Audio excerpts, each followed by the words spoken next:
generation night vision. So, you know, what's that, like 90 million people or whatever on the entire planet have seen third generation night vision.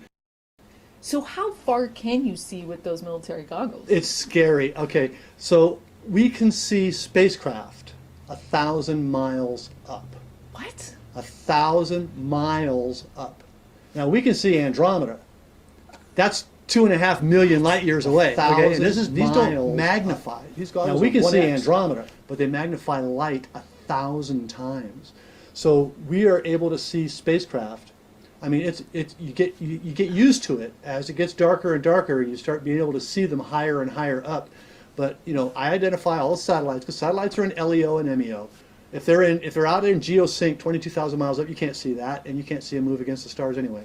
But we watch the satellites that are in low Earth orbit and mid Earth orbit. Low Earth orbit is where your weather satellites and half of your communication satellites are, and now mid Earth orbit is being populated by Elon with these Starlink satellites. How do you tell those are satellites? They travel a particular path. Okay, so weather satellites always go from west to east. Always go from west to east. Okay. There is no exception. There's no such thing as a satellite that goes from east to west. Can't happen. Satellites don't have engines. The Earth is 6 sextillion 588 quintillion tons. It's moving at 1,000 miles an hour. You think of it creating a little bit of a gravitic wake, okay, in the ether, because it is a charged field out there. It's not empty. Okay. So this field that's going 1,000 miles an hour, how are you going to go this way? It is a charged field with no engines, not empty. You can't. Okay. But you can go this way because you're kind of riding the wake. Okay. So once it puts you in position with physics, then you're falling at the same rate you're going, so you stay at the same altitude. That's called orbit. Okay. So that's what's going on with weather satellites. You can't go this way. No. Same with mid. Communication satellites are different. Okay. And all Elon are communication. He doesn't do weather. So the communication satellites, they're polar. So they go from north to south, south to north, north to south, south to north, within about 5 degrees, because they can do a kind of a weaving, slightly varying from north to south orbit set, but they go basically north to south, south to north. So when you see something going at a 45-degree angle, and then it goes, and all of a sudden it kind of gets a little bit light, and then all of a sudden it fades out and it disappears, that is not a satellite. If you see 3 of them flying together and going along at some obtuse angle, it's not a satellite. If you see one coming along like this and you think it's a satellite, but all of a sudden it turns like this and all of a sudden it is not a satellite. So we are seeing spacecraft and satellites, and believe me, I'm intimately familiar with satellites.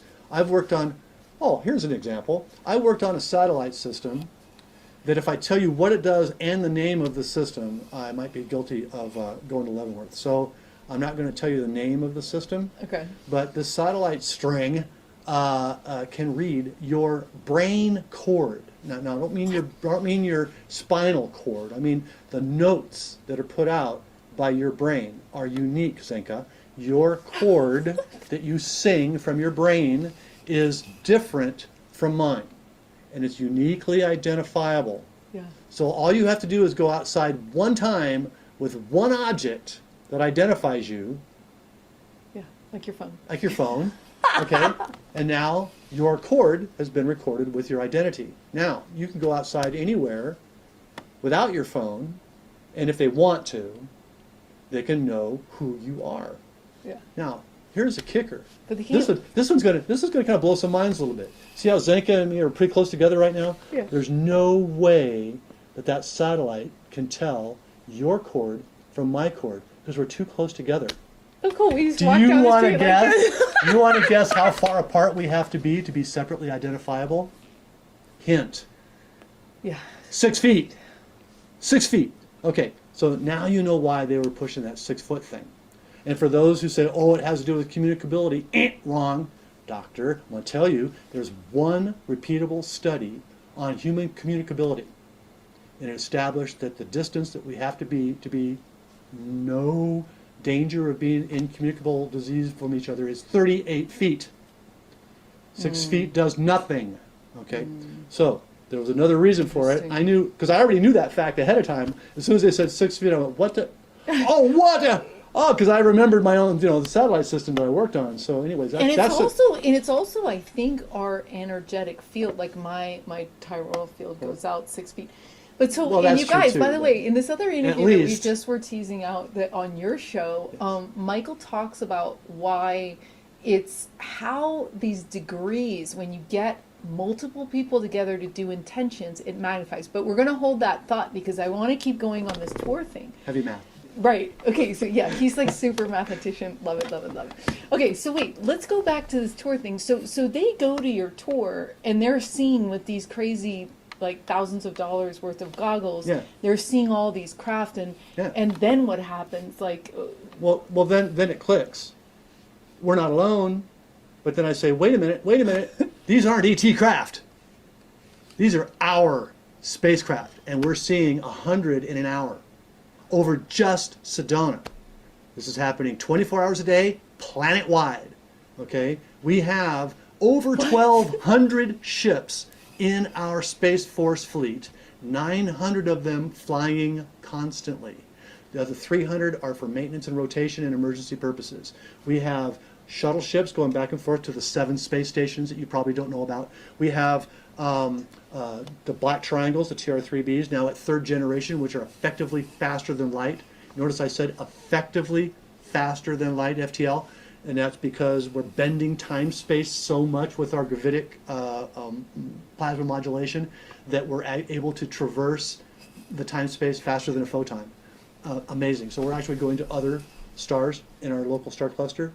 52 stars in our local star cluster on an end of the galaxy where our soul, the sun's soul, is one of 52. We're actually in communication with species from all other 51 stars. And there's over 100 species interacting with us on these space stations. We're doing commerce with them.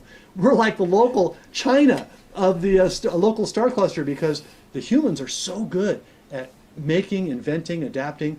They give us materials that aren't available on Earth and knowledge, and we make stuff for practically nothing because the people who are getting the knowledge and materials are, of course, running this planet and enslaving mankind. So they're more than willing, to get that information and basically give product back to ET for free. Basically, here's a product I know about. I haven't heard anybody talk about this, not even David or Corey or anybody. There's a product that's 1/4 the size of my fingernail. Yeah. 1/4 the size of my fingernail. That's small. That has all the knowledge of the human race. What? All the written knowledge, all the hidden knowledge, all the occult knowledge, all the knowledge. 1/4 the size of my little fingernail. And Makes this sense. is available to them. And you go, well, how can you get data? Well, they're telepathic. So this chip is telepathically queryable. So you can ask a question and get an answer telepathically from the device that contains this chip, Wow. if you're an ET. Wow, and we're seeing this with Chat OpenAI right now. If you guys have played around with that, it is like you can ask, and we asked it to write a song last night about telephones and toast, and it was like, we asked it to write an article about, you know what I mean? Like, so it's a compendium. Ask it to parody Terra Anomaly songs. It's a compendium of all the knowledge that we already have. So, it makes sense that that would exist. Yeah. So interesting. So let's go back. I'm still, like, you're blowing my mind a As a little bit. parallel to that, let me say something I've never said on TV before. I've never said this on my show. I've never said this on anybody else's show. When I retired from doing missile and satellite systems for the company who shall be named nameless, as a contractor, I wasn't officially in the military. I wrote a program once I knew I was going to retire in 1990 when I retired. I spent the last 30 days writing a program on the computer that replaced me. And they could ask that program anything and it would give them the answer. That had to do with work, not the world. But with, and I'm working on classified top secret, above top secret militaries. Okay, so when I left, I replaced myself in 30 days. Program. Yeah. Wow. So you could do this. So I can. Michael's life is so incredible, you guys. If someone is ever living their dream, it's Michael, because he has time to do this research. He has the brain to do this research.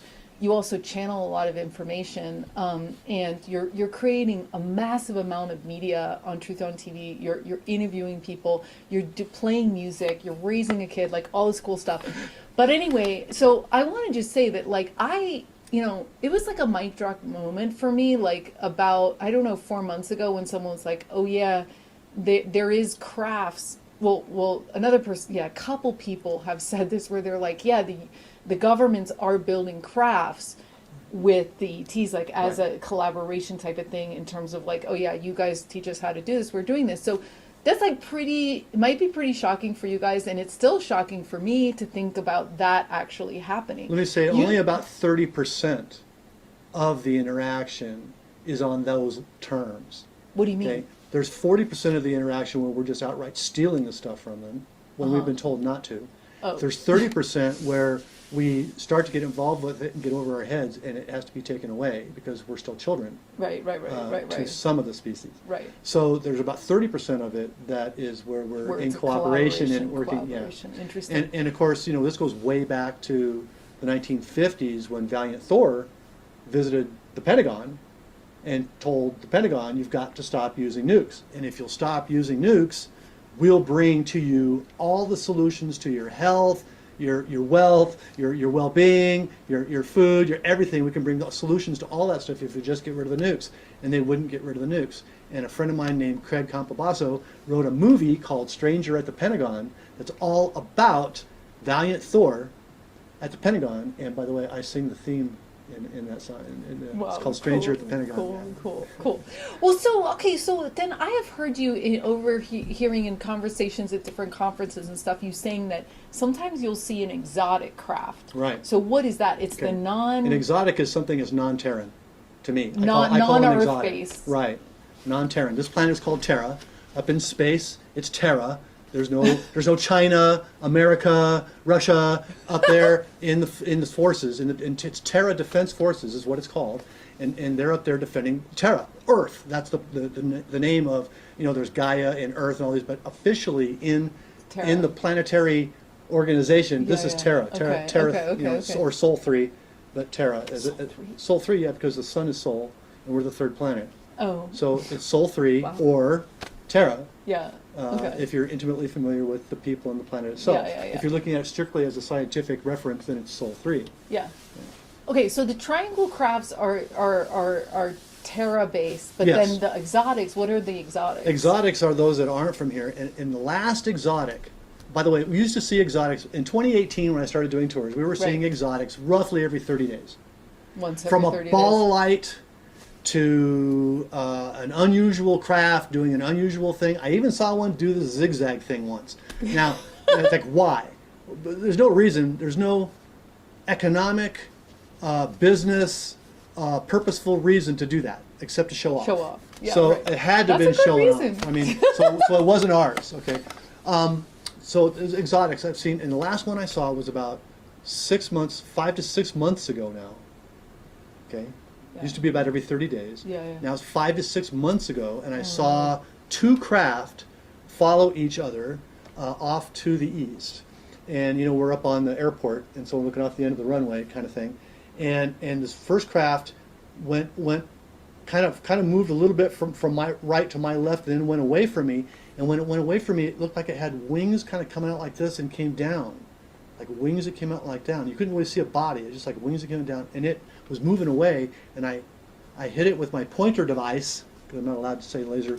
I hit it with my pointer device when it was within 20 miles of me, and it bounced. I could see the ball of the laser when it hit something.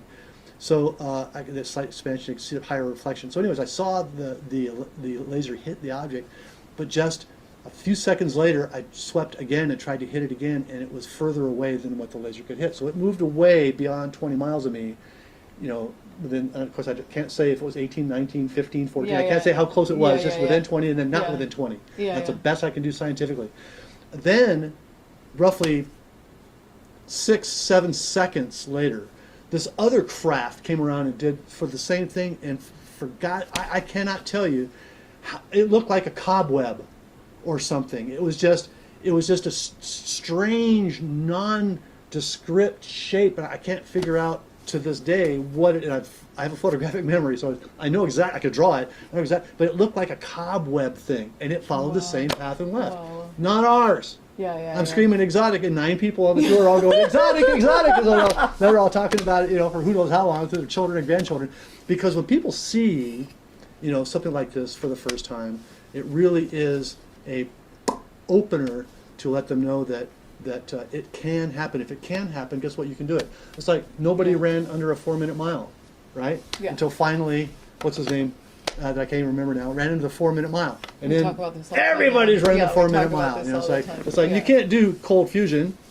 Cold being anything colder than 10 million degrees, by the way. You can't do cold fusion. That can't work. And then they do cold fusion. They go, oops, well, never mind. And then now they're doing it at room temperature. So it's like and you by the and way, the penny. this energy's coming out. By the way, It's like you and the penny. right? As soon Tell as them you about see the it. penny Okay. really quick, That's 'cause right. we gotta talk about the penny. So real quick. a year and a half ago or so, I was up in at it was actually in Laughlin at that time. Laughlin UFO MegaCon. Yeah. And got a chance to just kind of hang out with a large number of vendors in this room at this particular time. And somebody I overheard saying something about sticking a penny on a wall. You know, you can stick a penny on a wall. And I had never heard this, but I thought, well, that's like something that should be impossible to do, right? So assuming there's no tape, and there isn't, because, you know, I wait till you hear the story. So somebody's, I think Ra, was trying to, you know, pull the penny out and put it on the wall or whatever. And it wasn't working. I just kind of watched. I sat and watched and waited. And I realized that this attention was starting to wane because nobody was actually doing it. And I said, well, I'm going to lose my audience. I mean, I am conscious of my audience, right? I'm going to lose an audience if I don't take advantage of this. So I said, let me try it. I grabbed the penny. I said, and I said loud, like, so you mean you're supposed to stick it to the wall? And I went like this. Like this? And I looked, I get a dramatic pause, and I pulled away from it, and sure enough, it was on the wall. The penny was stuck on the wall. And I wasn't using force. I wasn't pressing it into the paint or whatever, you know. Just using the, and so then Ra wanted to know, how you do that? How you do that? I said, I just merely migrated the copper to the wall. I migrated a small amount of the copper to the wall. So therefore it was like glued, right? It was part of it. And it was up there for like 10 minutes, you know. And then other people are doing it. Did it, right? And other people did it. Other people did Right? it. And I said, okay, The 4-minute mile. That's it. let's go to the next level. So then I took my actually Ben Franklin $50, silver $50, okay?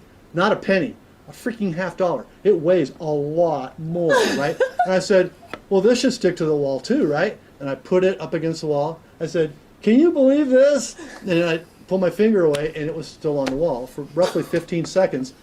And it just, all I did was migrate the silver in my mind to the wall, to the paint.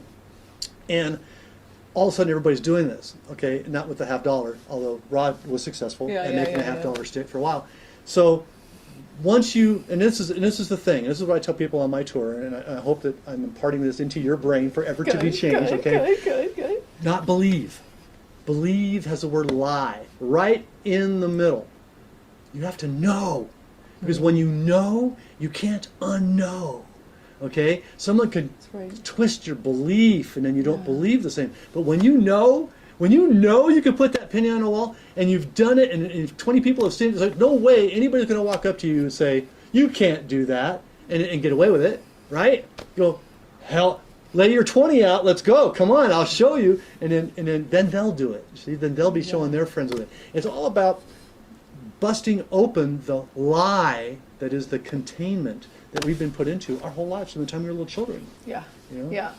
And by the way, that's exactly what we're doing with our ET contact labs. We're taking non-believers and believers and turning them into knowers because you have an experience within 8 weeks. In that amount of time, people have the one, then the second, then the third experience, and it really transforms the way you do everything. One of the things that I know that you talk about in some of your other interviews is your ET contact experience is being a very life-changing experience. What happened? Oh boy. If you have a variety of experiences in your life, like, okay, I've opened for Alan Parsons. Nice. At the Roswell UFO Festival with my band Element 115. Nice. I have healed people we're going to talk about. Remotely around the world. Are you serious? On the telephone, just remote heal. Don't know them. Somebody gives me a phone card, I call them, I heal them. Wow. I've healed dogs, cats, horses, iguana. I've healed all kinds of things, so I understand that. I've solved math problems and things and created theoretically impossible ideas like using magnets to produce over unity. I do all these kind of things. I got one sitting right there. I'll show it to you a little later. Cool. I got all kinds of experiences in my life, but nothing compares to being face to face with 3 8-foot, very white, slightly blue extraterrestrials. And I actually, here's a shot. I made my clothing line, which is called Are You Experienced? I made my clothing line, as you can see here, with a kind of a depiction of the 3 ETs. I'll put that in. So these 3 ETs, I was floated out of bed. They numbed Carla. She couldn't speak. So your wife was out. She was right. This is in 2001 in Phoenix in our house. Wow. We're sound asleep, 3 in the morning. I'm 42 years old. All of a sudden, I wake up, which never happened to me in the middle of the night ever in my life. I'm 64 now. It happens every night. Okay. But I was 42. Yeah, okay. I did not wake up in the middle of the night, right? And all of a sudden, I'm awake, and I'm foggy awake. It's like it's not instantly. It's like a noise happened. I'm foggy awake, and as I'm coming from REM sleep up into consciousness, that's about 4 seconds, by the way. When I'm coming up through there, these things happened. Number one, I think to myself, I'm moving, and I didn't have a reason to know that because I couldn't see anything. It was dark in my room. Then I heard, and that was my lovely wife Carla trying to say Michael, and in her mind it was going, but to me it went, okay, because she couldn't move anything. So now I'm 3 seconds, 3.5 seconds, I'm realizing I am moving. I have the spins, and I didn't drink anything. Yeah. So now I realize I'm actually floating out of the bed, and we were back to back. So she's faced that way. She can't see. I'm floating out of the bed, and I go out the hallway. I go out the hallway like this, okay? Face up, looking at the ceiling in the hallway, which is fairly low compared to the rest of the house, I found out. You don't realize that until you're floating face up down your hallway. So as I started down the hallway, I started rotating, and in that 12-foot hallway, I went from horizontal to vertical. No They set me on my feet at the end of that hallway, and at the end of the hallway was the hallway wall on my left, and I could just see into the kitchen a little bit. I could see straight ahead into my office where my computers are doing video processing, and I could see to the right where the front door was locked from the inside. Okay, so I'm sweeping back across to the kitchen. And as I swept in that direction, I mentally could tell something was wrong in my kitchen. And I got what I call the oog. Now, you don't know this. I'm a 20-year martial arts instructor. I have 8 black belts and all that kind of stuff. So I'm not surprised. When I went into a contest where I was way outmatched, I would get this feeling. And I would know. Without ever knowing the person, I would know I'm not going to beat him with physical. I'm going to have to beat him with mental, right? Wow. I usually lost, by the way, on those. Yeah. So I felt that, and so my foot's planted on the corner of the wall that ends to the kitchen, and all I have to do is swing myself in. So I'm expecting, because I got floated, I know it's not our technology, I know it's ETs of some sort, so I'm expecting to go into my kitchen and see maybe 4 or 5 of these little 3.5-foot tall grays, right? That's what we're all kind of programmed to think, right? Right. So I'm ready to spin into the room and mentally take these guys on that just floated me down the hall, because I know I can't beat them physically. I have to fight them. My family's at stake, as far as I know. My wife, my son. My son's like 9 at this time or whatever. He's like asleep. I don't want. So I come in looking with my eyes at the 3.5-foot level, expecting to meet their faces and just blast them telepathically, and I see legs, legs, and 3:05 on my microwave clock. And I'm going, oh no, and I look up, and I'm face to face with 3 8-foot, very white, slightly blue extraterrestrials that are 8 foot tall in my 8'2" kitchen. So they are right almost against the ceiling. They had no hair. They had, see, I'm not bald, I really have hair. They had bumps on their heads.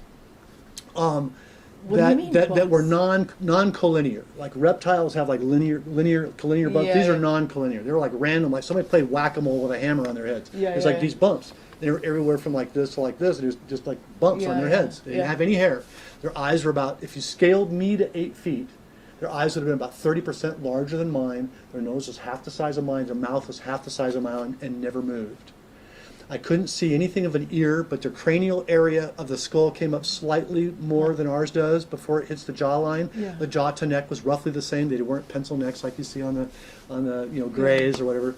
And they were very sinuous, though. They were very smooth. They didn't have any Arnold going on. No Aldo Pompadours going on. They didn't have any female, male idea. There's no hint of any of that going on. They were very sleek. And between their skin and their clothing, I couldn't tell where one stopped and the other began. But when I glanced at the center of the chest, I could see a more of a gleam, more of a reflectivity. I'm a 3D animator. I do refraction, reflection in light, in math and all that in my head. So I could tell that this was a different material than this was. So this had a greater sheen when I looked at them than this did, okay? But I couldn't tell where the line ended. It was really amazing. Got down, they had 4 fingers that were about twice as long as mine and a single thumb, 2 arms, 2 legs. I didn't go down to their feet. I don't know why. But when I got down past the knee or so, when I saw their hands, I got past the knee, I brought my head right back up. I scanned up only to their chins, because when I retired from doing missile and satellite systems, I got recruited into a group in Phoenix called the Inner Circle. And because I was part of think tanks that did strategic military, all this kind of stuff that I don't talk about very much.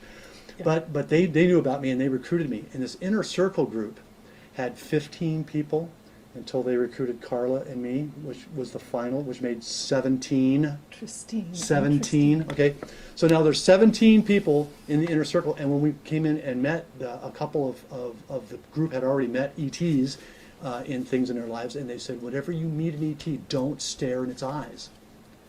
Don't stare into its eyes, because it'll hypnotize you, and it'll make you where you can't think and stuff. So when I brought my gaze back up from their knees, I stopped at their chins. And I'm trying to get, in slow motion now, who are you, where are you from? Not panicky fast, but just slow motion. I got to who are you, where, and that's as far as I got. And the ET that was on the right of me, the left of them, moved its hand just slightly like this. And then in front of this ET appeared this shield-shaped device from the ground up to about its hip. Now, its hip come up to about here on me, okay, in the room. So it's above my shoulder, this shield-shaped device, and I can't explain it. It was some kind of a display that they presented to me, and for a split second it was just blank, and then bam, there's the Southern Cross. So they showed me the Southern Cross constellation, the Crux constellation, in this display as a response to who are you, where are you from? Cool. So these beings are not Nordics, they're not tall whites. They happen to be 8 feet tall, they happen to be very white, but they're different. And they're from one of the stars of the Crux constellation. So my immediate thing once I saw that was to look back up and say which star, communicate. There's no talking here. It's all video, telepathy. And I'm a video producer, so it's really handy for me. I'm communicating at 30 frames a second, and they're communicating at 9 billion frames a second. It's crazy. Literally, they could communicate war and peace to me in 5 seconds. Interesting. Yeah.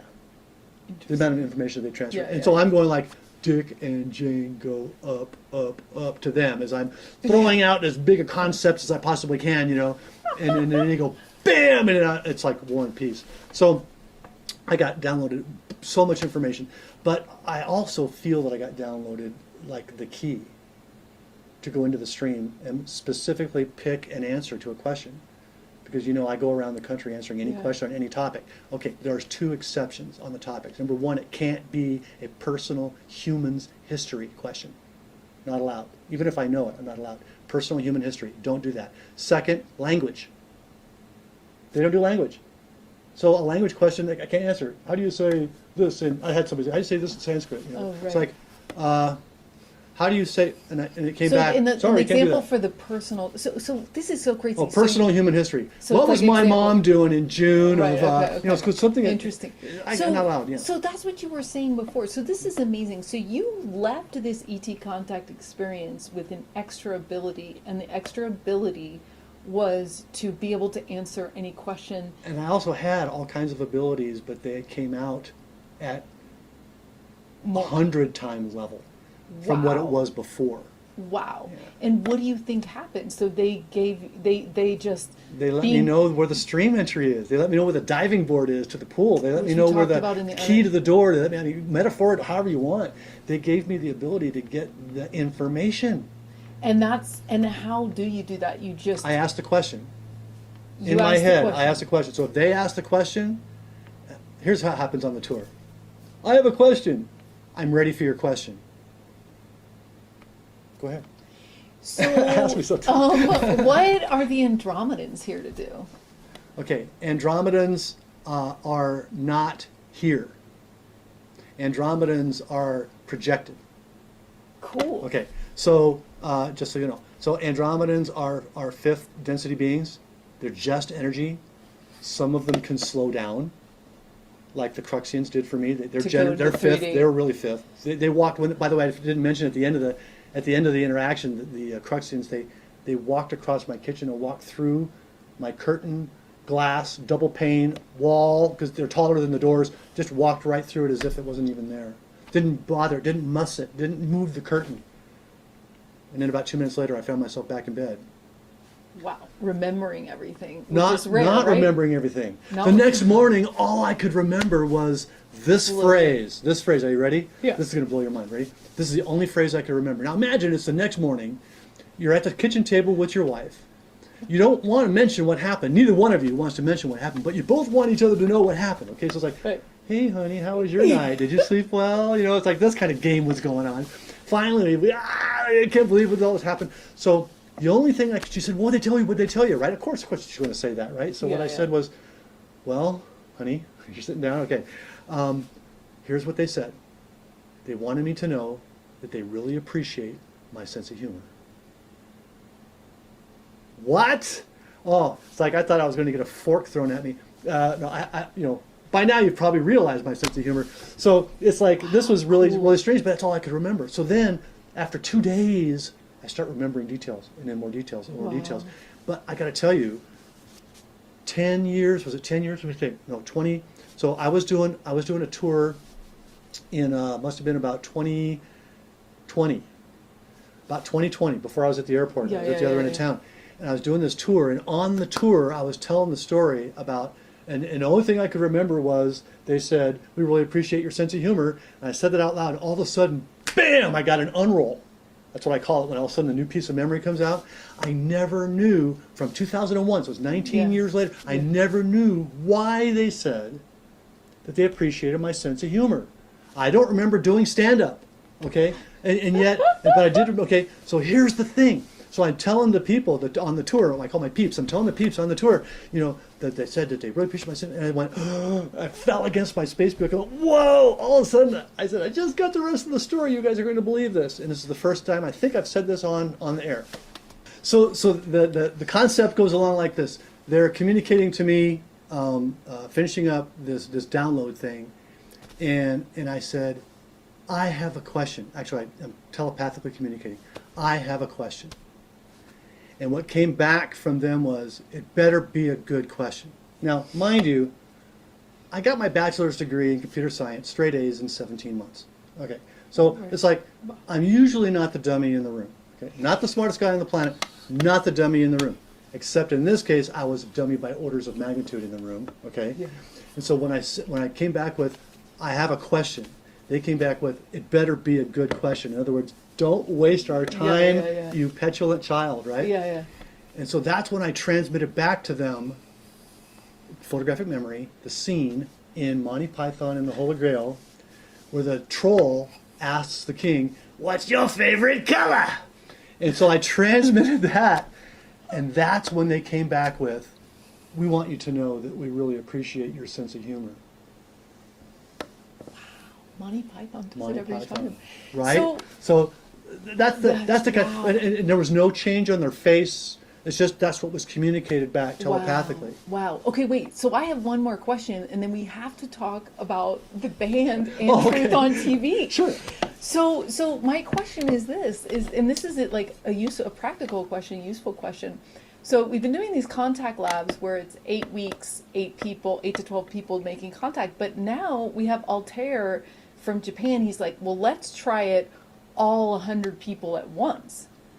So Okay. in March, we're doing Contact 100. So it'll be 100 people around the Earth, and we're gonna wake up in the middle of the night To all be there on the same time. and do contact, because we want to do it in the middle of the night, where it's like, So what is their advice? Your advice for creating a beneficial experience for all of us and the people that are not even participating? Well, you've got yourself a really good linear mathematics going. Unfortunately, it's hard to get power out of linear mathematics. What do you mean? Okay, so explain this. Math is what I understand. I was given all mathematics at the age of 2. I was downloaded, gifted from these ETs, all remedial mathematics. I call it anything this side of derivative calculus. Okay, so it's like, at 2 years old, knew all this stuff. That's how I get through school straight A's of my whole life without opening a book. Okay, so once you have the math, you have it all. So everything relates to the math. So what you're dealing with is powers, centers of power that are remotely located. Yeah. And so you're combining them through electronics. Yeah. Okay. So you still got disparate energies. Yeah. And that's why if you get 100 of them, you've got the power of 100 people. Yeah. And that's it. That's linear. But it's still a lot. When Yes, you're it is. calling in ET It is. contact. But here's the benefit Right. of making these conferences, okay? Yeah, is yeah, because when you're in the same room, it's no longer linear. And this is why they wanted you to stop going to church and having meetings with more than 5 people or whatever, because they know this. The bad guys, the cabal, they know this. And now you're going to know this. This is part of the math of the verse that you live in, what you call your universe. Okay? Yeah, yeah, it's just yeah. a verse. Yeah. The part of the rules of the mathematics of this verse is this.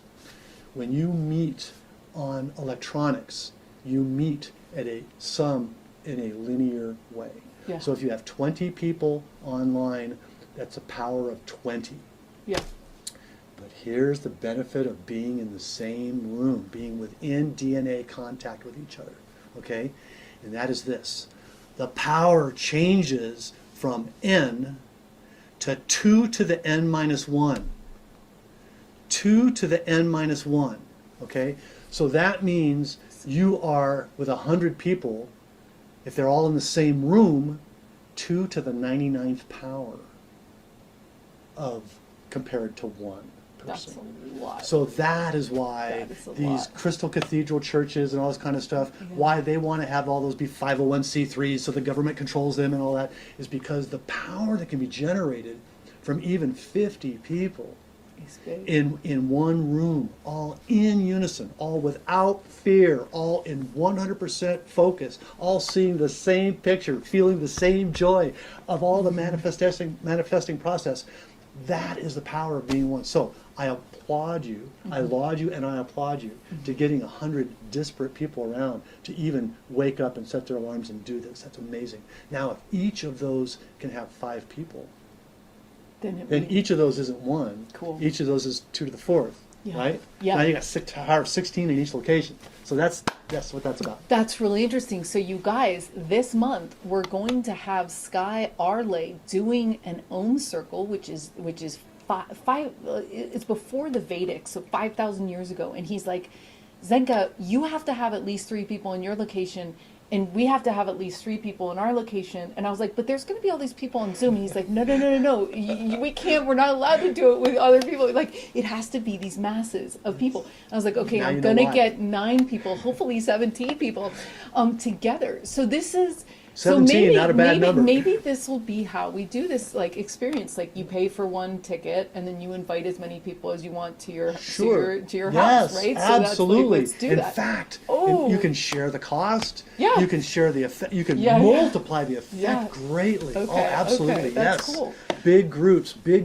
Yeah. It's so important. And this is why when there's 1 million people in Washington, D.C., unhappy with what happened in their lives, that's why they're so scared of it. That's why they had to create a false story about it. It's about shunning people from getting together and using their power of numbers. Yeah. And it's hard to get everyone on the same page to want the same thing, and like you said, the fixed attention. That's why you have to have a primer. With the consulting, I have 1 consulting client left, And they called me the other day. I kid you not. I went screaming through the house like, my dreams are coming true. Oh my God. And it was like literally insane. They called me and they go, hey Zenka, we just funded getting 2,000 female prisoners together to do transcendental meditation for peace. And I was like, and I always wanted to do that because they're sitting in the prison anyway, Well, yeah. and Wanna they help need themselves it. and the And rest of the world, right? Yeah, change- So yeah. this is so cool, and this is why it's important because there's already a tipping point, and there's a tipping point of knowledge and truth and love and creation, partially because of what you're doing with your work. So talk about Truth on TV. Now he's had to go through the, get his Twitter account shut down. I mean, like he has to have his 5 Twitter accounts, Oh my God. 2 Facebook accounts, my Nextdoor account, my LinkedIn account. It's like all these have been shut down because I have this nasty habit. And it's not cursing. I have this nasty habit of telling the truth.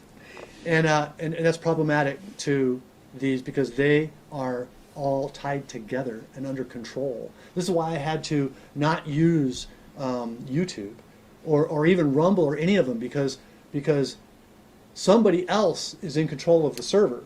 Yeah. I bought my own freaking server. Yeah. I've got my own 6 terabytes of hard drive space, Right. and it's redundant, so it's not going to crash and get lost. I've got 30 websites, 3 TV shows, 1 TV channel, all that kind of, because why? Because you guys need the truth. Yeah. Back in 2014, on my Wake Up album, I wrote in the song "Don't Come for My Gun" and "I Won't Shoot You." In the lyrics of that song, it has the real people with cameras have become the only truth on TV. And it's a shame because who's to blame is the biggest criminality. That's what's in the song. Yeah. Okay, well, just now I have truth on TV. I wrote the lyrics to it then, never thinking in between because it was just a couple of days ago that I realized, holy smoke, that's a lyric in my song. And it's like that's it's just true, truth. right? Finally, Wow. truth on TV is now truth on TV, and it is real people with cameras. It is us. Yeah. We real people. Yeah. See, real, not fake. There's no computer generation going on here. These are real people with cameras bringing you the truth. And I watched, I mean, it was so amazing. I was on your, for $20 for the whole year. I mean, it's like to support the server and everything like that. Like you say, you're like, It's commercial we lose free. money, but like we do it because we do it, Yes. And it was like I was watching this remote viewing thing on 9/11, and they Right. had these 2 remote viewers. They didn't tell them what they were remote viewing, and these guys were some of the top in the world. Granted, these guys, Right. but I just like I was like, wow, Blown away. right? When Blown they start away, drawing right. things and are seeing things and Right, and Michael, in the last interview that we did on his show was like he was saying that he believes that there's 3,300. I mean, you mentioned 3,300, 300 people that are rowing in a different direction. they're And that- enslaving mankind. Yeah, and that 8 billion of us. But it's our fault. They're enslaving us because we let them do that. Right. And now we have Exactly. we know better, and we have Right. the tools, We're and we waking have up. So Right. it's like this is where the empowerment comes in. Is where you learn. I mean, you said that the ETs, taught you one thing and one thing only, which was to create your reality by jumping into the future, feeling joy in your heart, and visualizing in all detail that last frame. Exactly. And that is what they taught you. And so that is the keys to the castle. That is our empowerment, is if you don't like the world around you, Change it. love yourself and change it into, because it might not be easy in the first steps, but then once you get the hang of it and you teach me and I learn from you, and then we're all getting great parking spaces, and we're also creating great things. Which in the means we're world, all like shopping at different ET times. bands, right? Yeah. Like, You wanna- let's talk about that's Element joy. 115 yeah, for just a because second. Okay. I want to talk about the band. So I had a band actually after the 2001 ET contact. Yeah. I've had bands all my life. I mean, I started playing guitar. The earliest picture that I have of me is 2 years old with a Gibson acoustic. No way. Look over there. How many Gibsons do you see? Okay, A lot. so it's like a Gibson 1, 2, acoustics in my 3, 4, hand. 5, Okay, 6, so now 7, 8. I'm just destined to play guitar. So at the age of 9, I'm playing harmonica, and I go see this band that's visiting in a garage in an apartment complex I lived in San Francisco. And I got the urge to play guitar, and I had a friend that had 2 guitars, and so he let me play one guitar, and he taught me D, A, and E, so then I could play Gloria. That's all that counts, right? And that's how I started playing guitar. So music's been part of my life. It's all math, please. And I play keyboards and bass and drums, and I play all the instruments that are for rock and roll, harmonica, and I wish I could do saxophone. I haven't tried yet. Maybe I will one of these days. And it's about creation ultimately. And when you play every instrument, then you can ultimately create what you want to create. But when the ET contact happened in 2001, just after that, I had this urge, not realizing where it came from for just a little while, but then it became obvious where it came from. I had this urge because we couldn't find a drummer. We couldn't find a freaking drummer that had a lick of common sense, a lick of reliability, wasn't finding it. So got this concept to make a drummer. Actually, our keyboard player said, why don't you make a drummer? Because it's like, I'm the kind of guy that's like, well, whatever we have to do, I'll just fix it, right? So then I thought about it for a second, and first of all, he was throwing it back that I even thought about it for a second, and I said, I could make an alien drummer. And he looked at me and he said, if you could do that, if you could do that, like, yes, 2 weeks later, I got a 3D animated alien drummer. I was already an animator for Macromedia at the time. In 1991, I became an animator. So I got this concept of how to make this alien use his fingers as sticks and play drums. And it was pretty mechanical at first, the first time, but he was playing all right now, every drum, every cymbal, perfectly on time. It took me about 40 hours, a full week of animation to get one song done. Now, the band was playing 40 songs. I don't want to wait 3 years. No. So I had to come up with another idea. So I came up with an idea how to take the MIDI file from drums, playing drums on a MIDI kit, take the MIDI file and turn it into commands that would make an alien do exactly the same thing at the same time. So I did that. So I wrote this MIDI to animation converter, and then this 3D animated alien drummer on a double kick drum set using drumsticks, twirling his drumsticks, drinking a beer that he held behind the drums, pick up a diamond ring and hold it out to the girls and wink. And somebody went, "Oh, Al, I love you." I mean, I had all these keys. I make him pick up binoculars. He'd look out into the audience. It's all this cool stuff this alien did. And he was on 9 42-inch plasma screens behind us on stage. 9 screens. Right? 9 wow. 42-inch screens. And we opened for Alan Parsons and War at the 2007 60th anniversary Roswell UFO Festival. And they liked us so much, we came back the next year and we're the headliner for the 3-day event. We live streamed it in 2008 around the world. Live streamed. Wow. That's how advanced, that we were doing things. Mm-hmm. And Russia and Australia and Japan saw us play. And I've had people walk up to me, to Carla, because Carla was the bass player in the band. Our son was the keyboardist and guitarist, and then we had the alien drummer, and I played keyboards and guitar.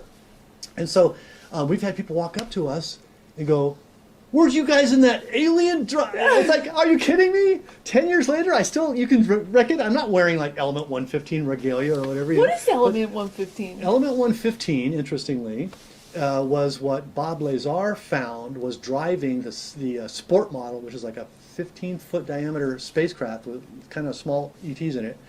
And Element 115, they would use that in a reactor and bombard it with some subatomic particle, and it would become a gravity amplifier. So all of a sudden, the strong gravity force, which is contained inside the nucleus, that you can't measure or detect, became measurable and detectable. And once you can detect it, you can amplify it and direct it. So that's how you take a 3 gravity amplifier ship. For example, if you've got a disc and you've got 3 balls underneath it, those are gravity amps. So you tilt your ship towards what you want to go to, and you tune your gravity amplifiers at it. Oh, they go like that? Yeah. Wow. Because inside just there's like no you up, getting there's no down. taking you out of sideways your bed. on it, right? So whatever works. So what's the name Al? So Al, the drummer. Alien Life. Oh, Alien Life. Al. Alien So he's like alien. And the story for the band was that Al, life, Alien Life, right? So the story from the band back in the day in 2007 was that he was watching Earth through a telescope, but they're 70 light or 60 light years away. Yeah. So he's seeing what the music was like. Well, not 60, like 20 years ago. So he's 20 light years away. And he's seeing what the music was like 20 years ago. Yeah. He dug it. He wanted to play. Yeah. It wasn't that we wanted to be alien band. He wanted to be a human in a band. So we brought him into our band through telemarketing, a tele-video conference, okay? So he would appear on our video wall in his lounge with his little lava lamp fireplace kind of thing that's going on in the background all the time. All that. In between songs, he just kind of fold his arms and just kind of sit there and kind of look around and wait. And I would hit a key on the keyboard and he'd go like this. He'd go and start drumming the next song. Wow, and so that's cool. element 115. So cool. He had a drum solo, everything. I mean, Wow, it was wow, really, wow. so that was cool. And element 115 performed at the last UFO sightings conference that we did up at Area 1, which is reachable by area1sedona.com. We did the Sedona UFO sightings conference up there, and element 115 performed. It was just Carla and me and the drummer, because our son was down in the valley. He's a big shot now. He's too busy to play music with mom and dad. So we did element 115 up there, and then of course I also have the One Show. The One Show is where I play every instrument, and that's on the video wall behind me. And then I do the lead guitar and the lead vocals in front. And I'm doing a classic rock show. That's another story. Anyway, That's so cool. I love that you're overflowing with brilliance. First of all, you're extremely smart, and also fun. Like just like being a creator, joining your family together. If they're not there, you just do it by yourself. Best thing in your life. Best thing in your life. Looking down the stage and seeing your wife and your son and your alien drummer, and you're performing in front of like 1,000 people or 1,200 people. There's nothing, there's no sex better than that. Sorry, that is the coolest thing ever. And it's your family. Yeah. And we had like Road Warrior, which is the Suburban with this trailer, this ugly trailer. We had this ugly trailer that was like a camp trailer kind of thing. Yeah. It had $200,000 of gear in it, but nobody would mess with it because it looked so ugly. No one knew. So great. Right? That's so great. Well, that's amazing. I think we're going to end with a very special treat. One of Michael's creations, his video, like. I got to tell you about that band. This Yeah. is another band. This one doesn't have an alien drummer. So I've got a Constitution rock band. Okay, all facts out. Yeah. Former lifetime Ben Franklin. Yeah. Okay. I don't know. Yeah. In my book, you can. Cool. So as Ben Franklin, or the remnant thereof, I'm really hot on the Constitution and the Declaration. Okay. So I lecture on the Constitution and Declaration. So I decided that there needed to be a musical lesson maker, and so I invented this band. Well, actually, kind of took over this band, Terranome, because the prior leader of the band passed away. So I decided it was time to use this resource to make a Constitution rock band, and I did. It's called Terranome, and we have 2 albums, the Wake Up album and the Do Something album, and my next one's called Or Else. So Wake Up, Do Something, Or Else is the 3rd album. Yeah. So on the Wake Up album, I got the title track is called Wake Up, and it's an inspirational, positive messaging kind of thing to prepare you to go into the first album, which is an 11-song linear message from Born in a Hue of Blue to Last Man Standing, and Wake Up is track 4, and it's all about realizing how everything you've been taught in your life is a lie, but that's okay. So Yeah, so that's great. You know, this is how we communicate what we know. It's through these shows. It's through art that you might be doing. It's through music. It's through giving tours. It's through asking questions. It's through tapping into the stream, as you would say. So thank you so much, Michael, for everything. It's so fun to be around you. You have so much energy. You're a wealth of knowledge, and everyone that goes on your tours is very lucky. And so thank you for everything you do. Tell people how they can find you, the best ways. Oh my gosh. Oh, yes. geez. It's like, what do you want to know? Because I'm into everything that's censored, covered up, forbidden. Those are the kinds of things that I want to bring to you, but that are all family values. You were the one that got family away. Values. Yeah. So it's a matter of nothing on my TV channel, by the way, is embarrassing to grandma or grandchild. Yeah. Nothing. Yeah. I have the Lucy Show. I have Get Smart, 3 seasons of it. I have Rocky and Bullwinkle. Okay, so I've got good stuff, but I've also got Wake Up and Do Something, which is a show that has over 35 segments of people who have figured out what's going on and are doing something about it. I've also got a show called Health Truth up there. It's got, of course, all the censored videos. But the Terranome, that band was designed to bring the musical message of the Constitution and freedom and your God-given rights to you. And then the first album identifies the problems that this republic faces. And then the second album, the follow-up album, Do Something, is the solutions to, and it has songs like Great Awakening, which a clip is used on this show. It has Q, Where We Go When We Go All. It has Fake News, Shadow Band, all these kind of songs, and it's all about the problems, the solution to the problems. So those problems are in those song lyrics. So we're going to do, I guess, now we'll roll into the title track. But first, how to get a hold of me. How to get a hold of me. Okay. So probably the best way to find out all kinds of stuff I do is to go to ArizonaUFOTours.com. ArizonaUFOTours.com. On that page, on that front page, underneath the spaceships flying to Earth, underneath there you'll see buttons that have everything from my favorite place to get a cheeseburger in town in Sedona Nice. to my TV channel, okay? Nice. And all that kind of stuff, my wife's wonderful art, all that kind of stuff is available by buttons to all these different websites that I have, okay? So Arizona UFO Tours. If you want to ask me a question, I'm going to roll a benefit to your peeps right here, okay? Wow. We're going to pretend that you went on my tour. That means you have access to my brain. Here's the rules. Here's the rules. If you have a question you cannot answer or a problem you cannot solve, use your resources to try to get that answer and solve that problem. If you've burnt your resources, you've got nothing left, email me, Michael at ArizonaUFOTours.com. In the subject line, tell me whatever you want to do in the subject, but include the word PEEP, P-E-E-P. This gives you access to me. I'll answer your question. Wow, thank you, and thank you to the visitors who helped you get to this point. Right. Thank you for living your truth. Thank you for living your life in such an inspiring way. It's wonderful to be here today, and thank you everybody for being here with us tonight. And now, wake up. Yes, wake up.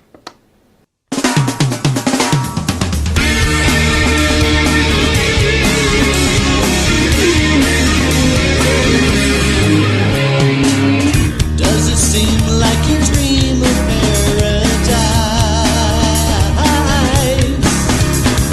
Just got to the end before your eyes. But too much assault is not good for your heart. And in that drama you should not take part. Wake up, it's gonna be alright.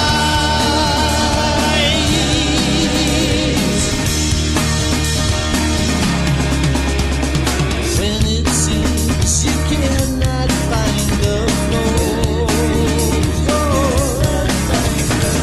ask someone who's been here long before. The truth is hidden firmly from your sight. Sit back and step up to see the light. Watch, but don't you be consumed in flight. Wake up, it's gonna be alright.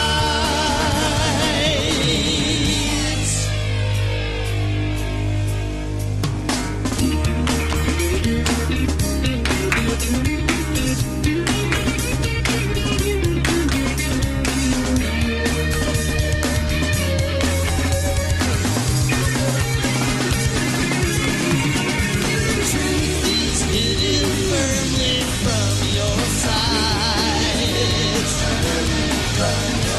Sit back and step up to see the light.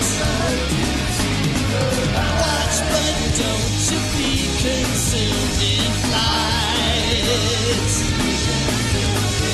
Wake up, it's gonna be alright. All right. Thanks everyone. Didn't realize the audio was on. My son wants to participate in this last part, but this is our chance to ask Michael questions. He's here with us tonight. I'm just going to pull him up. Hello, Michael. Can you hear me? Yeah, I can. Awesome. Woo! Are you just on audio or can you do video? Am I not doing audio and video? Let's see. Yeah, so if you can, oh, there we go. Awesome. Okay, you guys. So if you're watching on Portal to Ascension or New Realities, you can get into this live stream to ask a question by going to lightnet.org/hangout. We also have a connection call that you can go to lightnet.org/connection, which is where you guys can get together in small groups and hang out. Since we didn't get a chance to do that tonight, it's once a month. And if you're interested in the contact lab, it's lightnet.org/register. So Michael, who has the first question? What I want you guys to do is go ahead and raise your hand. It's part of the reactions. And I'll go ahead and pull you up here and you guys can ask the question. So you can also type it in the chat. Yeah, so no language questions and no personal questions about someone's past. Except mine. What? You can ask me about my past. That's it. Oh, right. Okay. Cool. So let's see if there was one. Is anyone feeling brave tonight to go ahead and be first? This is a rare opportunity. I see Kathy thinking, okay, Mark, so here we go. All right, Mark, thanks for being the first one. Go ahead and ask your question. Okay, my question is, do we have free will, or do we live in a simulated reality where we are action figures, avatars in a computer game? Okay, like so many other questions that are posed, you've kind of given an either or scenario, and like almost every time, it's never the either or the or. So here's how it works. Creator, 11th dimensional being that created the first vibration that made this verse what it is, created a method so that there would be unpredictable surprise information returned to that collective occasionally. And that's what happens when we expire and leave the meat suit behind. All of those memories, feelings, knowledge, all of that is brought back to the collective. And because of our genetic engineering to have emotions, we collect things that maybe didn't even happen. Those things are not predictable by the creator. So that information, once it comes back, allows creator to grow and therefore be alive. We are living in a pre-programmed verse. The mathematics of this verse are defined. The guanine, cytosine, adenine, thymine combinations will eventually form a two-legged, single-headed, sentient, intelligent being. So there is no random evolution. It is a pre-programmed event. That said, you have the free will to do what you want to do in ways you want to do it. But when that happens far apart from the plan that you came with when you were delivered here on Earth, then you may have to do it all again. But since each lifetime is just a tiny little like snippet of all that is, a lifetime is really no big deal. Back to you. Thank you very much for the clarity. That's very clear. Thank you. Thank you. Thank you so much, Mark. Appreciate it. Okay, so Stone, who's one of our professors for the season 3, has a question. So welcome, Stone. Thank you. Hi, Michael. Okay, yes, I'm an inexperiencer and have had similar experiences with my partner, both of us being put into a, basically a body freeze, paralyzed, state where we were very clear. We took away from that a bit of telepathy. Do you have that with your partner? I mean, we see our telepathy as a little box, an image. If it's blurry, it's not the right one. If it's clear, then it's the right one. They've shown us lots of different types of communication. I get so much out here, like what you're getting where you are. I wanted to know, what is the night vision equipment that you've got? This is my wish list coming up. Yes, well, on the tour we use the ATN PVS-7 3rd generation current military ground issue, not for U.S. export, classified night vision goggle. They run, I do put them together, I do assemble them, test them, repair them. I am an engineer.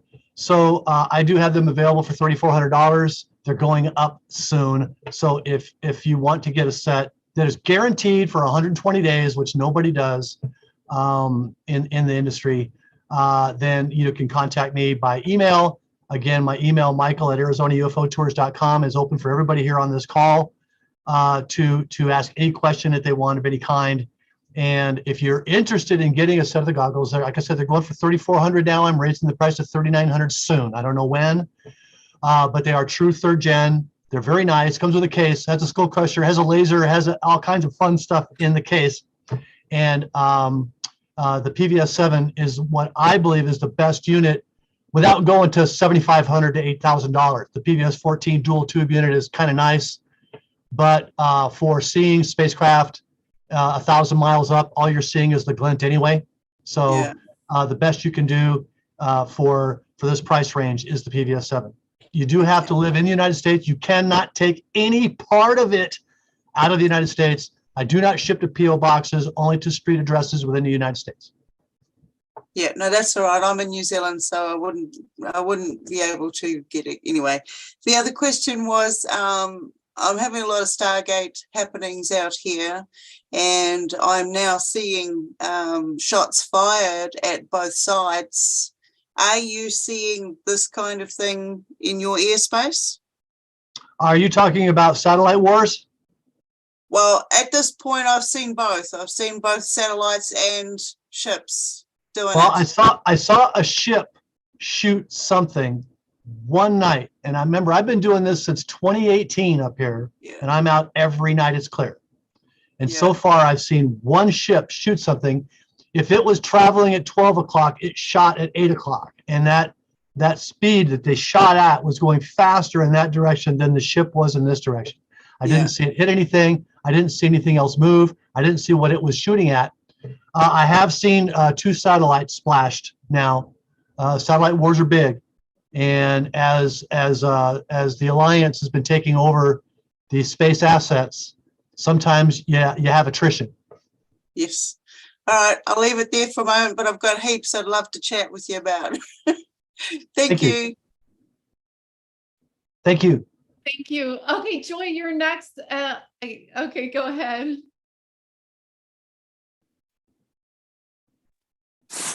Oh, wow, my mind's just being blown tonight. Thank you.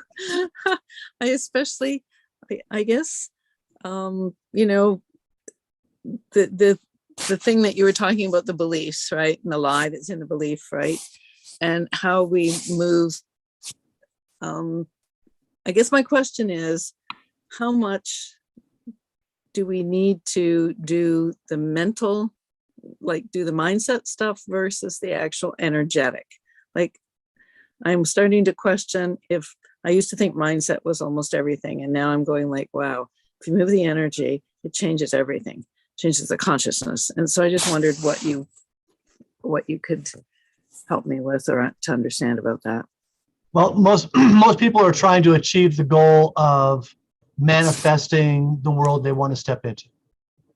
And if that's you, then I would say the same lesson I would give to you is the same lesson that Yeshua ben Yosef gave to Thomas. And that is the 2-step process of manifestation. So number one, this is both, I guess you would say this is simultaneous practice.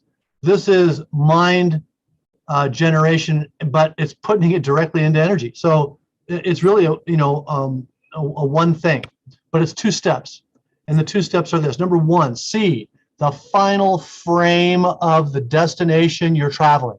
See the final picture of what it is you're trying to accomplish. See it with all the detail. See the hairs on the arms of the person you're looking. See all the detail you can, and feel in your heart simultaneously the joy in real time, as if it's already happened. That's how you create what you want to step into. Okay. So Oh, can go. I Does ask that make sense? one more question? Yeah, what's the When follow-up? I'm sorry? working with trauma, you know, do you have to move the emotion? Does it have to release from or can you just kind of go around it? Okay, are you talking about trauma for you or trauma for someone else? Well, I mean, I have trauma from being, being abducted for sure, and just what I made it mean. Very confusing because I was so excited. I was really little, really excited. Then I felt everybody's fear that came in on me. And so it confused me to my core, because my core was like, wow, this is reality. This is what's really interesting. This is really fun.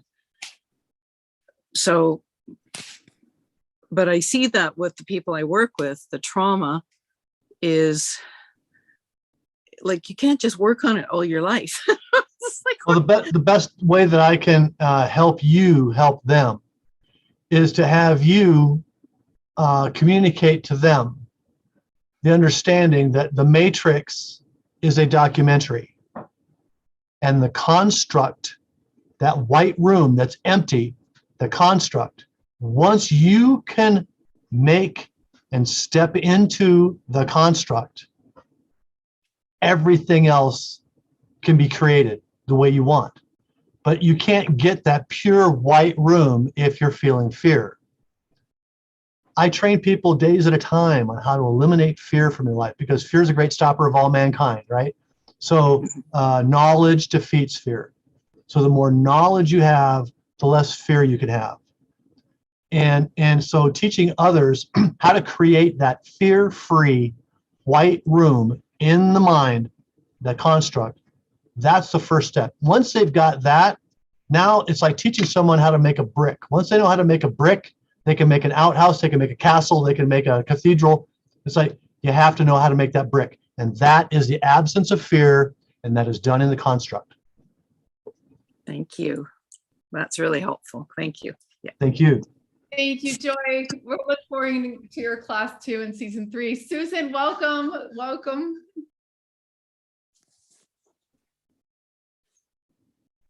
Susan, okay, you've frozen. You're Hey, also. how are you? Oh, you're good now. Okay, great. Can you hear me now?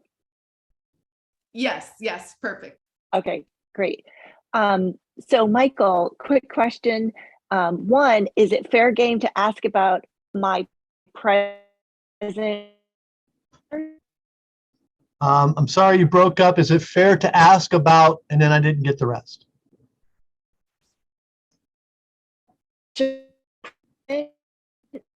Future. We've got some stream issues going on there.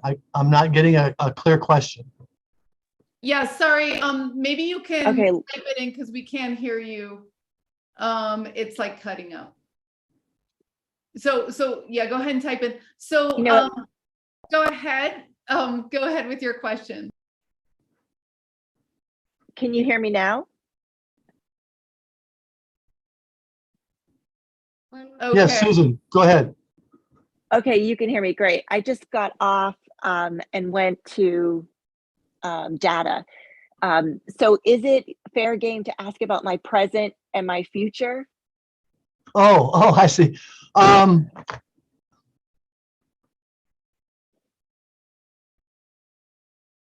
You're in the middle of huge changes right now. I don't know whether you're changing relationship and job at the same time or what. I'm seeing huge changes going on. And I don't do this, okay? So like I'm reading you across, I don't know you, I'm reading you across the Zoom call on a teeny tiny picture on my computer, but this is what I'm picking up. So you can take it or leave it, really. I'm seeing that you're trying too hard on one of these changes that's being made. It's like, take a step back, take a breath, let everything, don't forget to be here. Enjoy the life that you're in. Don't be struggling quite so hard to achieve that thing that you're trying to achieve. Put out the end result and let the steps of the middle fill in. Does that make sense? Yes. I'm just not sure what I'm supposed to be doing. You should be thinking, you should be picturing with clarity the last frame of the path that you want to be on. And then you should feel in your heart the joy as if it's already happened. Right. That's how I manifest. But I'm not sure, like, you know how people are engineers or nurses or teachers, like, what is it? that Oh, I'm supposed to be you're doing? supposed to do? You mean as a job? Well, I don't do job.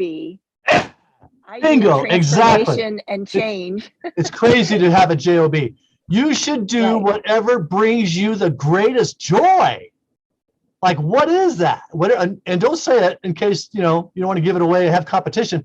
But whatever it is that brings you the greatest joy, I love educating and playing music. Okay.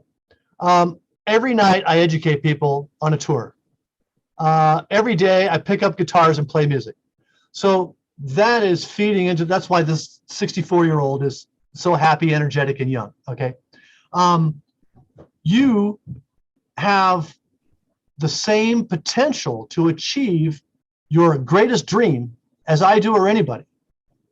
Just know what it is. Don't believe you know what it is. Know what it is and jump out there and do it. That's the thing. It's been a couple decades I haven't known. I appreciate you so much.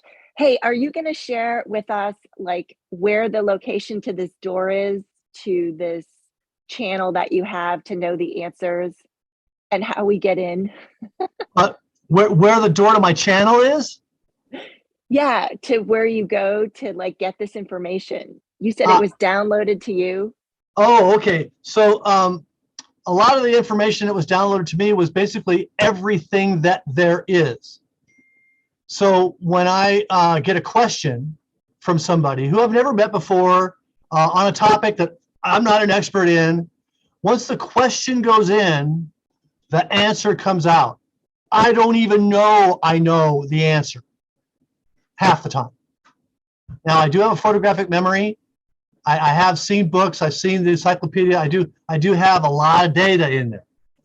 It's like, terrestrial stuff. But stuff that has to do with energy, space, galaxies, other beings, what's driving spacecraft, all this isn't in any of those. Okay, this is information that I either was given the information or I was given the key to access the stream, past, present, future. Yeah. So I can't tell you that, but I can tell you how to get a hold of my book and read about some of the stuff that has happened and the important words that were given to me. And that's book's called Wake Up and Do Something. And you go to wakeupandosomething.com and check it out. Excellent. Absolutely. Thank you so much, Susan. We have a couple more questions. Michael, thank you so much for doing this. Nico has a question. Nico, what's your question? What are aliens? Okay, that's what are aliens? Yeah. Okay. There's as many different kinds of aliens as there is different kinds of bugs. Okay.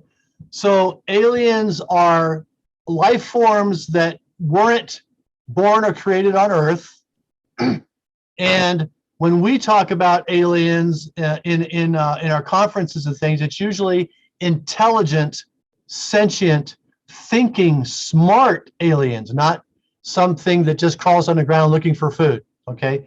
So these aliens, there's over 100 different species that we're currently in commerce with on the 7 space stations that we have that are the classified space stations that most people don't know about. The International Space Station is a Tinker Toy pickup truck. These real stations are serious technology, giant wheels made out of second stage Gemini rocket sections. 9 of them are put into a nonagon. There's 3 struts that come in at 120 degrees each, and there's a cylinder in the center. And that cylinder is a zero-G manufacturing facility where we are making things for aliens. awesome. Very cool, Michael. So we have, okay, 2 more questions. So here we go. Go ahead with yours. You mean me? Aki, you're on. Yes. Hey, what's up? So, you're saying there's some kind of war going on in Earth orbit? There's war going on in Earth space. By the time we get to Earth orbit, usually everybody's been handled. So occasionally, yes, I have seen some satellite wars, And like I said earlier on a question, I saw a one ship shooting something. So there is some kind of war that's going on in space. And we have 900, okay, from 2 years ago, my information from Space Force people was that we had 900 spacecraft constantly flying. 300 spacecraft are in backup, maintenance, and rotation. So we've got 900 ships flying, a lot of which are shuttle ships taking passengers and freight back and forth to the space stations, but also the TR-3Bs, the battleships, those kinds of things are flying as well. So we are in war for the survival of the human race and control of the planet. This is what World War IV is about. The cabal, the bad guys, they made a deal in 2004 with the Draco reptilians to start turning over parts of the surface of Earth to the Draco in 2024.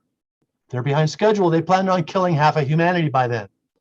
They got interrupted when Trump got president. Okay, so in his 4 years, he shoved their mission back 5 years. So now they've got 4 years. They had 4 years when Brandon came in to catch up with 9 years of work, and they're not going to get there. So we are going to win, and they're going to lose, and they're going to have to answer to the Draco for failing to bring Earth into their control. The Drac. The Drac. So I know something of the Drac.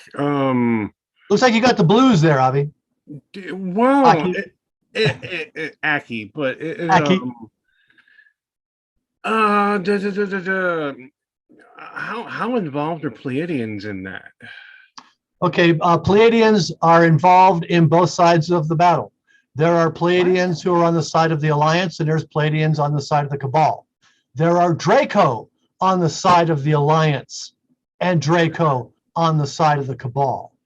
There's almost all the species have members who are involved on both sides of this battle, because the number 2 thing that ET gave me in my download is this phrase. I'm going to translate it into English. Everything they communicated was visual, so I'm translating into English. There's no such thing as a benevolent species. There's no such thing as a malevolent species. Yeah. Okay, so there's good and bad in both, in all species. There's good and bad in Pleiadians and Arcturians and reptilians and mantids and all of them. There's good and bad versions. Yeah, I mean that's true. There's good and bad in everybody. I mean, I think you and I are gonna have to talk like at length later or something. I've got my own Pleiadian contact, shall we say, and that's stunning. That's stunning that some of our people are fighting with the Drac. I mean, some the 3,300 people that control this planet are fighting with the Dracos. There are people? I mean, humans, 3,300 of them. Yeah. Ever heard of Klaus Schwab? They're Pleiadians. Ever heard of Harari? Yeah, like, I know. These guys are the bad guys. They're the cabal who made the deal with the Draco. Yeah, I know that. But Pleiadian traitors? Yes, Pleiadians. Yeah, I know. It's really difficult for those who have love for a Pleiadian to realize that there are a bunch of Pleiadians that aren't good guys. They don't have our best interests at heart. They don't want the humans to succeed. There are a bunch of Pleiadians that do want the humans to succeed. So please don't misunderstand me. I'm not saying they're all bad, but they're also not all good. Right. I get that. Okay. I guess it's time for somebody else to ask a question. Yeah, so we want to wrap up because we just had we just have until 9, which it is now, but we have 2 final questions real quick. Okay. And just commenting on that last conversation too and one thing that Michael has stressed to me, it's like we are 8 billion people. We so outnumber 3,000 people. And that is what's happening right now on Earth, is that there's like a domino effect happen where we're teaching each other how to be in our hearts and to create from our hearts and tip the scales and heal each other and all this stuff. So yeah, can we have a bad day and we can be in that negative state of mind and be affecting the field in a negative way? Totally. But the point is to really raise ourselves up so that we're not falling down, and that we can hold this consistently loving place so that we can create something really beautiful. And 100 different species can come together. And that's what America, I thought, was all about. It's like all of the world from all different places in the world are here in America. You know, you got people of every color, every race, so this could have been a really cool, fun experiment. Well, it was for 20 years. We don't repeat like colonial. 1792 to 1812. We had a grand time. Yeah. So, all right. So we have 2 more questions. So one is from Pauline, who said, is the universe all part of the Christ consciousness? Semantics. The Christ consciousness is a permanent part of the formula of this verse. That's more accurately stated. Okay, great. Julia, I was going to ask the last question, but I know you've been here, so go ahead. Hi, Julia. Hello there. All of this discussion is just really turning me on. I'm a Lemurian soul, and I know that I was in Lemuria in the light body. I know that there was opportunities for peace, and we were fooled in that process. And I never know where to go with it. Well, so I'm doing my thing here. I really like your conversations, but you really have added a whole lot more to what I just got downloaded last week.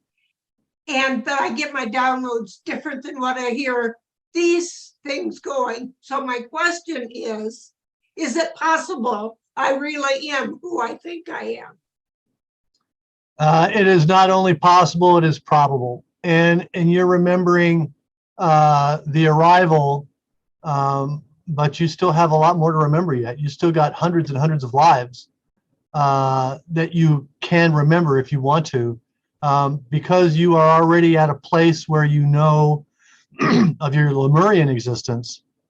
Then you can use that to jump to your next life. Okay, well, so when that ended, what happened? Well, then you had a next life. And then when that ended, what happened? Give you an example.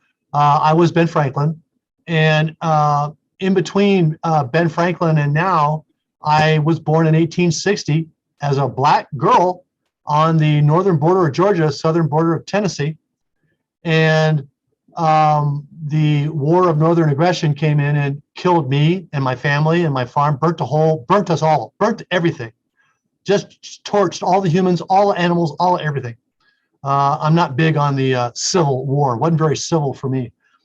So these lives you can start remembering pieces of, and then you go in and focus on those pieces, and then you can start seeing even a bigger picture of each of those lives. And I think that you will really enjoy that. Yeah, I probably would. I'll plan on it. Thank you. Thank you very much. Awesome. Thank you so much, Michael, for joining us tonight. I just have one question, is that since you said you know a lot about the space stuff that most people don't ask you about, because everyone, asking about, sometimes they'll ask the Wikipedia stuff about, but anyway, so my question is that they say that spaceships are, like, a lot of them tie into your consciousness. And it's interesting because I just watched Avatar, the first movie, with my son, and how they like literally go into the animal, like they work together. So can you describe in any way, like, is it possible for us to form spaceships together, just like us sitting in a room, like 17 of us or 8 of us or whatever? And how does consciousness sometimes work on some of the ships?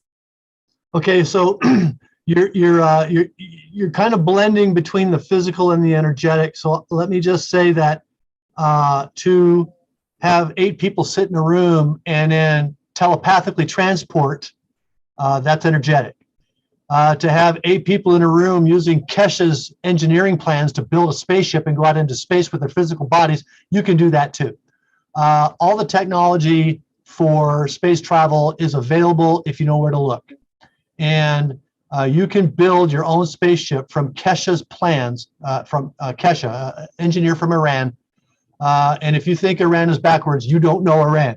Iran is mathematically advanced, amazing people in that country. They invented the number 0 when they were the Persians.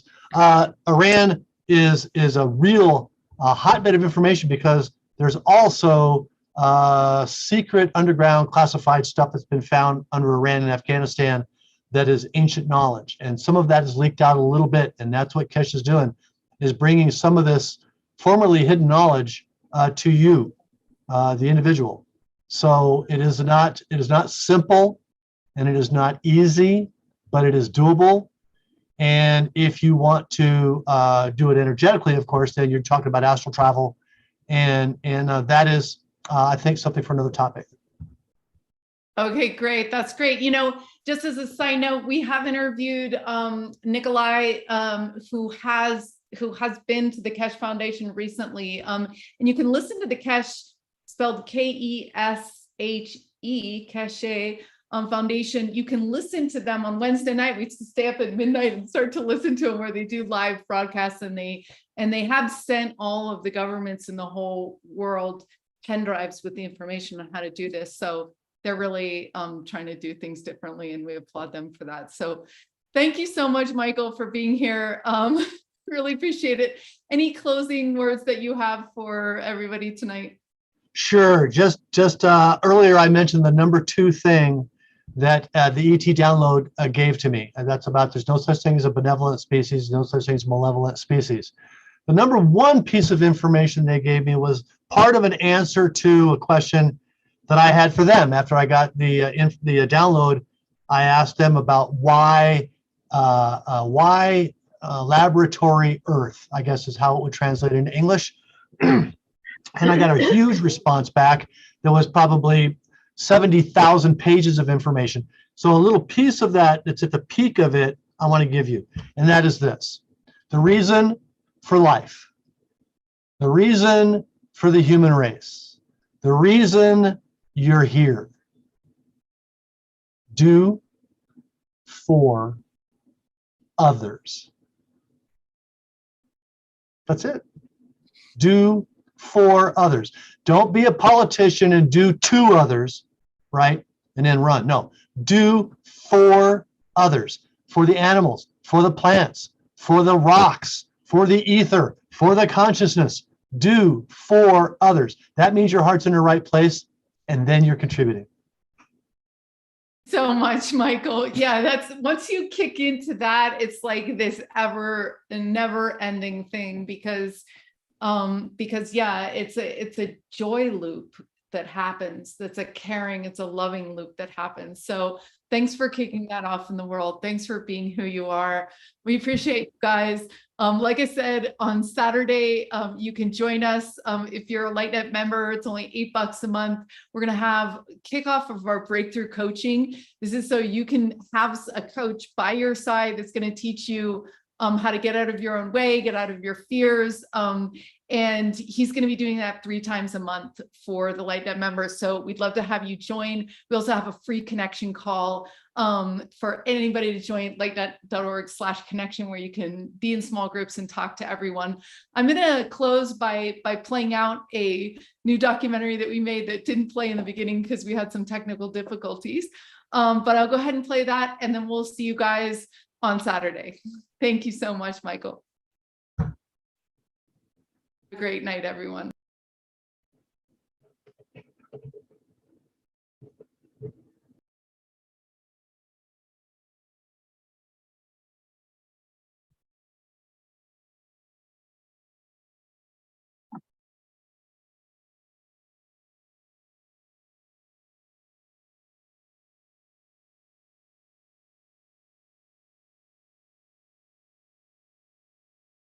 Sorry, you guys, we're still having technical difficulties. One quick second here. So I'm going to stop this one more time. Here we go. Here we go.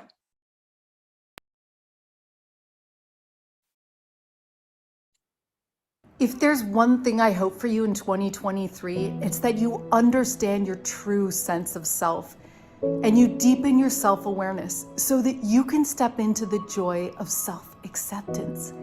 This is the key to everything.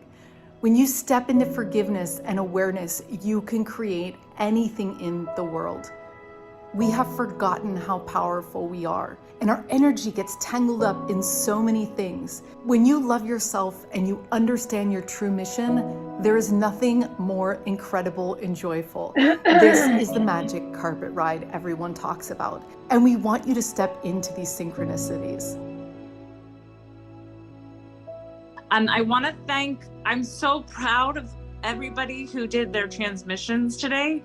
So I can't get past the word, I'm just so proud of everybody. And it was so excellent. And it made my heart expand past a part I knew it could open past. So thank you for that. I just want Diane to know that she can do anything.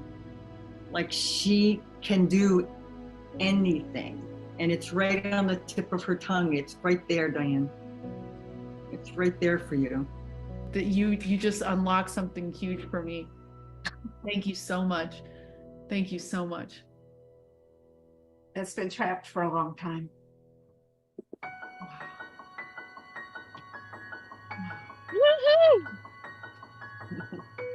And through these practices, through this protocol, you're going to access parts of yourself that are so magical and so beautiful. At LightNet, we don't put you in a team of 50 people. We don't let you just blow through the materials and just read it, because that's not how you can understand consciousness. The only way to understand this, because it's so crazy, is to actually have a physical experience in your body that you cannot deny. And the best way to do that is in real time with a group of people who are holding your hand, watching you, loving you, and supporting you. I'm learning every time we do one of these, what the human mind is capable of. And Like the primal awareness. Primal awareness, I like that. That's really good. It's actually the awe, the knowing, where it's just there's actually you're everywhere. It's the access to everything and all time. These thoughts and energies are always around you, and you're tuned into them. We just have to practice more of tuning in more. Remote viewing, or whatever you want to call it, is not one thing. It's all things, because it's accessing the divine awareness. Where something is on the other side of the planet, just because we've intended to go there, and we've all done it in this class, then it's unlimited, our potential. That's just a demonstration of how infinite and unlimited we are. The practice of getting my ego out of the way from day one to now. Yeah, just like liberating all those judgmental thoughts and all that fun stuff. But yeah, I feel so much more clear now. I'm just like, okay, this is what I see. And as people have talked about too, like just magnifying that inner knowing. We don't really understand how this is happening. We just know that the people on our teams have experienced profound synchronicities on a daily and weekly basis. Being around a loving group of 8 people sharpens your sense of understanding of yourself and love for the ones around you. And that seems to be the chemical reaction that you need in order to unlock profound understandings of the people and synchronicities around you. People who think they can't draw, 100% you can.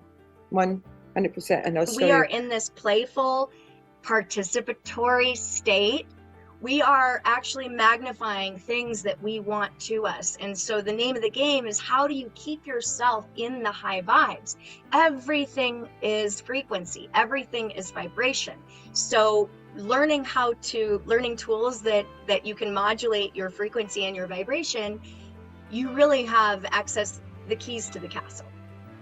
You're going to be able to connect to your angels, your guides, so that you can be receiving guidance, because I guarantee you they're still talking to you whether or not you think they are. Whether or not you're listening, they're there. We're all about doing something new. This is avant-garde spirituality we're doing. You know, I talked to Deepak Chopra, he says it's all consciousness. I said, that's right, Deepak, but what are we going to do about it? This is the application of consciousness. This is the active application of being a true human being connected to source beyond, like spirituality 101. Are we infinite? Yeah, we're infinite, but this is what we can do with our infinite potential. That's what's so amazing. LightNet seems to be doubling. We started out with 4 guides, then we went to 8 guides, now we have 16. And what's even crazier kept me up at night. We had 33 people in the first lab, and we wanted to start with 100 founders. And when I did the math for the second lab, I realized we had exactly to the number 67, and that equals 100. I thought, wow. This is divine orchestration. Something magical is happening at LightNet, and there's 128 spots for this next season. This is going to be a powerful group. So if it's calling you, answer the call. Join us and pick your small group today. To find out more, click the link below.